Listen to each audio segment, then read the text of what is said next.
Komið sæl og velkomin í hádegisviðtalið á Stöð 2. Sumum kann að finnast að vera að bera í bakkafulla lækina að tala enn eina ferðina Rey-málið, en Rey-málið nú einu sinni það mál sem hefur valdið hvað mestu fjaðrafoki í pólitík í borginni í mörg undanfarin ár. Og hingað komið til minn Guðmundur Þóroddsson, fyrrverandi forstjóri Orkuveitu Reykjavíkur og forstjóri Reys. Þú ert í stórum viðtölum, Guðmundur, bæði í Morgunblaðinu og Fréttablaðinu helgina sem voru að reifa þessi mál svona út frá þínum bæjardyrum, og margt athyglisvert kemur fram í þessum viðtölum. Rey-málið var náttúrulega til þess eins og alþjóð veit að meirihlutinn í Reykjavíkurborg sprakk og fór frá. Ég finnst svona eftir lestur þessara viðtala að megi kannski spyrja þig, fóruð þið embættismennirnir of hratt í málinu? Miðað við svona stjórnmálamennina, fóruð þið aðeins fram úr ykkur? Ég held að þannig að ég alveg segja sem svo að við höfum kannski ekki hugsað málið nægilega pólitískt, en hins vegar maður ekki gleyma því að tilurð þessa máls kemur frá pólitíkinni. Það voru ekki embættismennirnir sem hvorki stofnuðu Rey eða settu Rey á meiri ferð, né vildu sameinast Geysi-Green.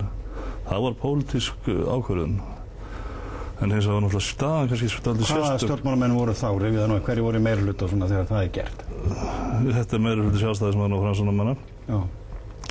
Og í stjórn Rey eru Haukur Leósson og Björn Ingi Hrafnsson með Bjarna Ármannsyni. Og þeir eru Haukur og Björn eru formaður og varaformaður stjórnar Orkuveitunnar. Já.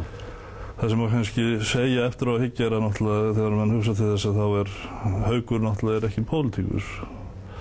Þannig að hann kannski sér ekki hérna pólitísku hættur í þessu. En hins vegar veit ég að hann var náttúrulega í mjög góðu sambandi við borgarstjóra og að því að ég hélt borgarstjórnarflokkinn. Já, og hann náttúrulega skipaður að borgarstjóra, þú er nokkurn veginn sem trúnaðarmaður hans inn í? Já, hann er náttúrulega trúnaðarmaður Sjálfstæðisflokksins inn í stjórn Orkuveitunnar. Já.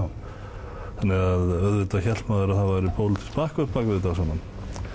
En einhver mislestur var á þessari stöðu og það helgast kannski af því að menn voru kannski meira viðskiptalega sinnaðir heldur en pólitískt þarna á þessum svæði. Og kannski svona farnar að sjá dæmi lengra fyrir ykkur í útrásinni heldur en að stjórnmálamennirnir voru búnir að melta með sér.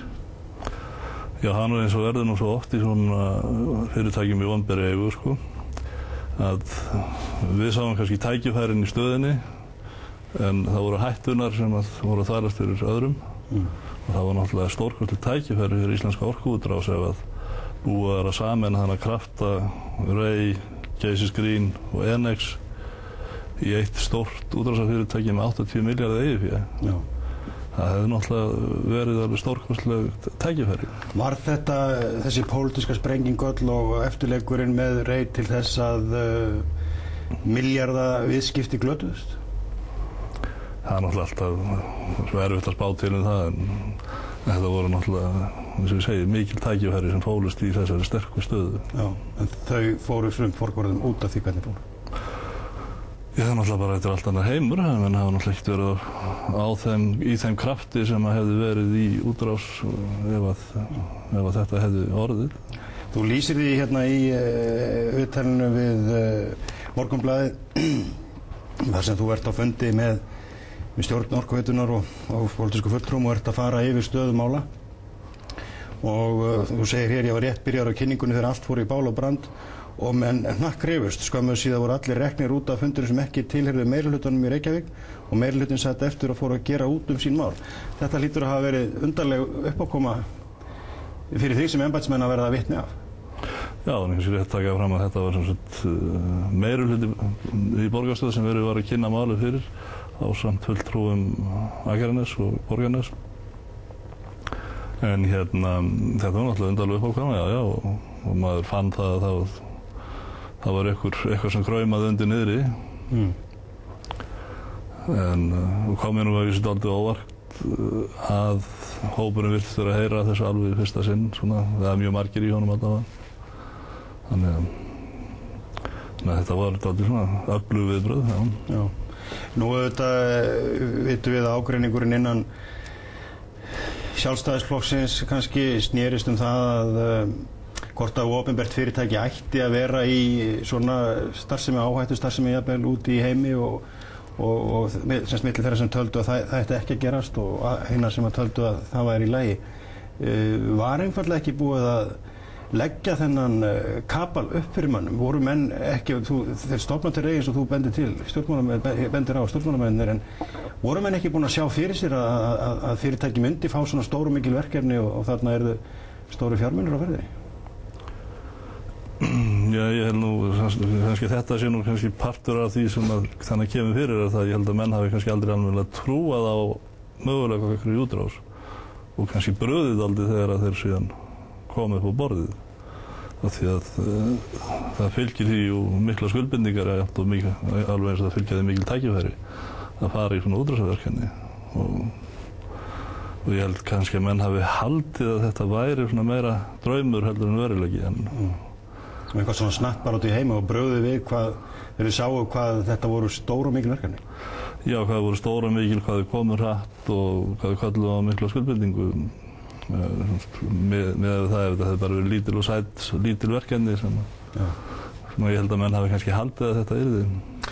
Segjum að málið hefði nú farið á annan veg og Rey og Geysi Green sameinast og allt þetta og þessi verkefni verið tekin eins og farið í þessi verkefni eins og áætlað var. Hefði það skapað mikla fjárhagslega áhættu fyrir Orkuveituna og þá leið fyrir borgarsjóð? Það sem náttúrulega var lagt upp með var að framlag Orkuveitunar væru þessi 20 milljarðar sem var búið að setja þannig fram sem var stórum hluta til goodwill og svo held ég að hann raunverulega ekki verið reiknað með því að kæmi meira þaðan. Nei. Og skuldbindingarnar er ekkert orðið meiri ef við ímyndum okkur að illa hefði farið eða eitthvað og þá hefði sem sagt bakábyrgð Orkuveitunar leið borgarsjóðs ekki verið meiri en þetta þá. En svo mér auðvitað stór fjárhæð líka 20 milljarðar. Það er sem sagt bara það hlutafé sem hefði verið í því. Já. Stór hluta þessi 20 milljarðum var í formi verkefnaeignar og goodwill. En þetta var náttúrulega hlutafélag og það var ekki gert ráð fyrir því Orkuveitan væri nema 22% eigandi eitthvað svoleiðis. Hvað finnst þér stöðu þessara verkefna, allra útrásarverkefna, ekki endilega þá bara hjá Orkuveitunni, bara hjá Íslendingum almennt? Er þetta svona bóla sem mun springa það? Eru þetta raunhæf verkefni? Er þetta raunverulegur möguleiki fyrir íslensk fyrirtæki og tæknikunnáttu að láta þannig virkilega fisk vaxa hrygg? Já, að því leyti sem ég þekki til þá eru þetta raunverulega verkefni og mikli möguleikar. Alveg óendanlegi möguleikar. Í jarðhita, svona eins og við þekkjum á svona tiltölulega þægilegum jarðhita, aðgengilegum, eru 150.000 megavatt óvirkjuð í heiminum. Það er allt mikið meira heldur en svo orka sem hér er. Já, þú sér það Ísland er eitthvað 2500 eitthvað svoleiðis, allt sem virkjað er hér. Og þetta er bara svona þekktur tiltölulega auður virkjanlegur jarðhiti í heiminum sem er svona stór. Þannig að það er alveg endalausir möguleikar. Og að því leyti sem ég þekki til þessara verkefna þá eru þau alveg raunhæf. Og ef við tökum eins og verkefni hjá Rey þá er nú verið mest áberandi Djibouti-verkefnið. Í Djibouti er verið að tala að fara og framleiða með jarðhita raforku sem í dag framleidd með dísilvélum og framleiða hana fyrir 1/3 af því verði sem þeir borga fyrir olíun í dag. Þannig að við vitum að peningarnir eru til staðar. Við erum að sjá aðila eins og dótturfélag Alþjóðabankans, IFC, fara í gegnum verkefnið og lýsa því yfir að þeir vilja vera með og leggja $4 milljónir í frumfasan og fjármagna alltaf 25% af heildarverkefninu sem er alveg gífurlegur gæðastimpill á svona verkefni. Er það verkefni núna í óvissu? Já, menn verða náttúrulega að standa bak við það sem pólitíkusar og mér hefur sýnst eins og það sé verið að hægja á því verkefni meðan verið að finna Rey tilverugrundvöll, en ég er ekki viss að það verkefni megi við því að bíða mikið.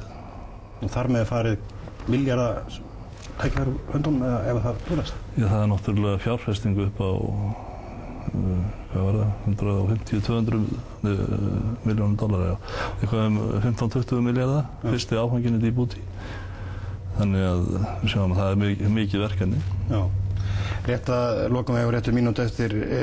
Finnst þér svona þegar upp í staðið, þú ert farin frá sem forstjóri bæði Orkuveitunnar eftir langt starf hjá henni og hjá Rey. Var það að finna blóraböggull? Varst þú blóraböggullin sem að þurfti að finna til þess að slaka á spennunni í þessu máli innan borgarkerfisins?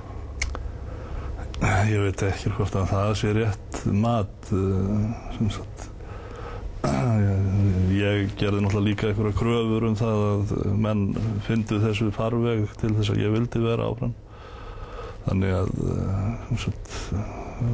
þetta kannski mál beggja sko hvernig það fer, en hvort að ég blóraböggull veit ég ekki. Það allavega, sjá þeir ekki fyrir sér núverandi meirihluti geta starfað með mér sem forstjóri. Var trösti farið á milli ykkar?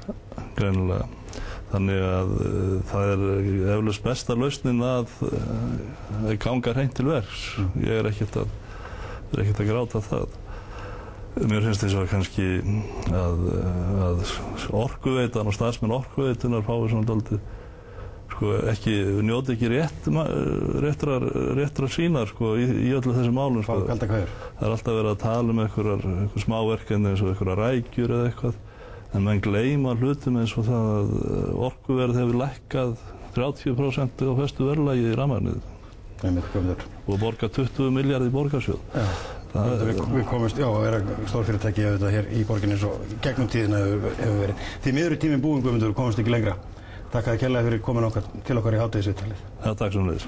Hádegisviðtalinu er lokið og við minnum ykkur á fréttir á Bylgjunni í dag auðvitað á klukktíma fresti og svo vísi.is og kvöldur til kvöldu.